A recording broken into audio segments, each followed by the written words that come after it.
আজকের এই ভিডিওর আলোচ্য বিষয় স্বামী বিবেকানন্দ স্কলারশিপে ক্লাস 12-এ পঠরত ছাত্রছাত্রীরা আবেদন করতে পারবে কিনা, যদি আবেদন করতে পারে সেটার পদ্ধতিটা কি রয়েছে। তোমরা প্রত্যেকেই জানো স্বামী বিবেকানন্দ স্কলারশিপ শুরু হয়ে যায় মাধ্যমিক পাশ করার পর থেকে। তবে যারা ক্লাস 11 পাশ করে স্বামী বিবেকানন্দ স্কলারশিপ আবেদন করতে চাইছে ক্লাস 12-এ অ্যাডমিশন নিয়ে, তারা কি আবেদন করতে পারবে, তাদের আবেদন করার নিয়ম কি রয়েছে, সমস্ত তথ্যটা শেয়ার করছি আজকের এই ভিডিওতে। কাজেই ভিডিওটি শেষ পর্যন্ত দেখবে। স্বামী বিবেকানন্দ স্কলারশিপে আবেদন না করতে পারলে স্টুডেন্টরা ভীষণ আফসোস করে, কেননা এই স্কলারশিপ থেকে যে পরিমাণে টাকা দেওয়া হয় সেটা আর অন্য কোনো স্কলারশিপ থেকে দেওয়া হয় না।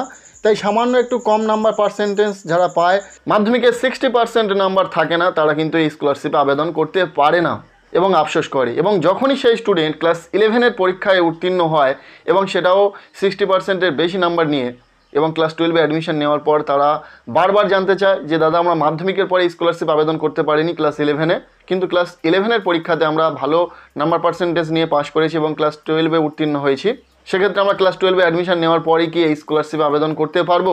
নতুন করে আবেদন কি করা যাবে? এর উত্তরটা হলো স্পষ্টভাবে বলি তোমাদের, না।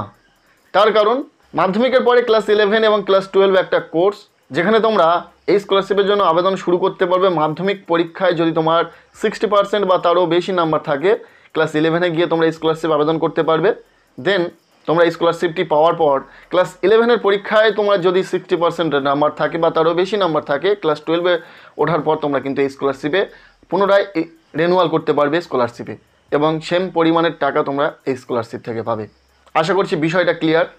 তোমরা যারা ক্লাস 11-এ স্কলারশিপটি পাওনি, ক্লাস 12-এ ওঠার পর তোমরা কিন্তু এই স্কলারশিপে নতুন করে অ্যাপ্লাই করতে পারবে না।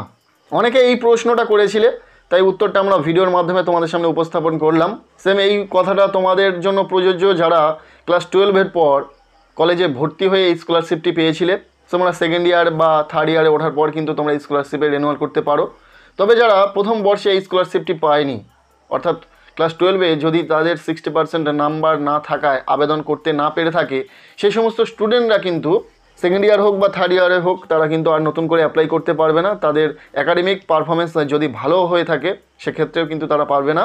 কোর্সের শুরুতে যেমন মাধ্যমিকের 60% নাম্বার থাকা প্রয়োজন বা উচ্চ মাধ্যমিক পরীক্ষাতেও 60% নাম্বার থাকা প্রয়োজন, তবে কিন্তু নতুন করে তোমরা স্কলারশিপে আবেদন করতে পারবে, উচ্চ মাধ্যমিকের পর হোক বা মাধ্যমিকের পর হোক। আশা করি বিষয়টা বোঝাতে পেরেছি। এবার অনেকে প্রশ্ন করে এই রকম যে দাদা আমি মাধ্যমিকে এই স্কলারশিপটি পাইনি বা মাধ্যমিকে আমার 60% নাম্বার ছিল না, যার ফলস্বরূপ আমি মাধ্যমিকের পরে এই স্কলারশিপটি পাইনি, কিন্তু বর্তমানে আমি উচ্চ মাধ্যমিক পরীক্ষা দিয়েছি এবং উচ্চ মাধ্যমিক পরীক্ষাতে আমার 60% বা তারও বেশি নাম্বার রয়েছে, আমি কি এই স্কলারশিপে আবেদন করতে পারবো? যেহেতু আমি মাধ্যমিকের পরে এই স্কলারশিপটি পাইনি, উচ্চ মাধ্যমিকের পরে আমি যদি কলেজে ভর্তি হয়ে এই স্কলারশিপ আবেদন করি, আবেদন করতে পারবো কি? আমি কি স্কলারশিপের টাকা পাবো? অবশ্যই পাবে। মাধ্যমিকের পর তুমি যেমন এই স্কলারশিপ আবেদন করতে পারো, ঠিক একইভাবে উচ্চ মাধ্যমিক পাশ করার পর তুমি এই স্কলারশিপ আবেদন করতে পারবে। সেখানে তুমি মাধ্যমিকে পেয়েছিলে বা পাওনি সেটা দেখা হবে না। আশা করি বোঝাতে পারলাম। তাই তোমরা যারা উচ্চ মাধ্যমিক পরীক্ষা দিয়েছো, অবশ্যই যদি তোমাদের 60% বা তারও বেশি নাম্বার থেকে থাকে, তোমরা অবশ্যই স্বামী বিবেকানন্দ স্কলারশিপে আবেদন করো। এখন অনেকের প্রশ্ন থাকতে পারে যে দাদা আমি মাধ্যমিকের পরে এই স্কলারশিপে আবেদন করে ক্লাস 11-এ 12,000 টাকা পেয়েছিলাম, ক্লাস 12-এ ওঠার পর যখন আমি স্কলারশিপে রিনিউয়াল করব, আমি কি সেই 12,000 টাকাই পাবো? হ্যাঁ, অবশ্যই পাবে। রিনিউয়াল করলে তুমি সেম পরিমাণের টাকা পাবে যখন তুমি প্রথমবার অ্যাপ্লাই করে পেয়েছিলে, বা ফ্রেশ অ্যাপ্লিকেশন করে যে পরিমাণের টাকা পেয়েছিলে রিনিউয়াল করার পর সেই পরিমাণের টাকা পাবে। যারা সায়েন্স নিয়ে কলেজে ভর্তি হবে উচ্চ মাধ্যমিকের পর, তারা স্কলারশিপ থেকে 18,000 টাকা পাবে। তারা যখন সেকেন্ড ইয়ার হোক বা থার্ড ইয়ার হোক রিনিউয়াল করতে যাবে, তখন কিন্তু সেম পরিমাণের টাকা পাবে। সো আশা করছি ক্লিয়ার। এতটুকুই ছিল ভিডিও। কেমন লাগলো ভিডিওটি কমেন্টে জানিও। ভিডিওটি ভালো লেগে থাকলে লাইক করে দাও। আমাদের এই চ্যানেলে নতুন হলে চ্যানেলটিকে সাবস্ক্রাইব করে রাখো, আর ভিডিওটি বন্ধুদের সাথে প্রচুর শেয়ার করে দাও।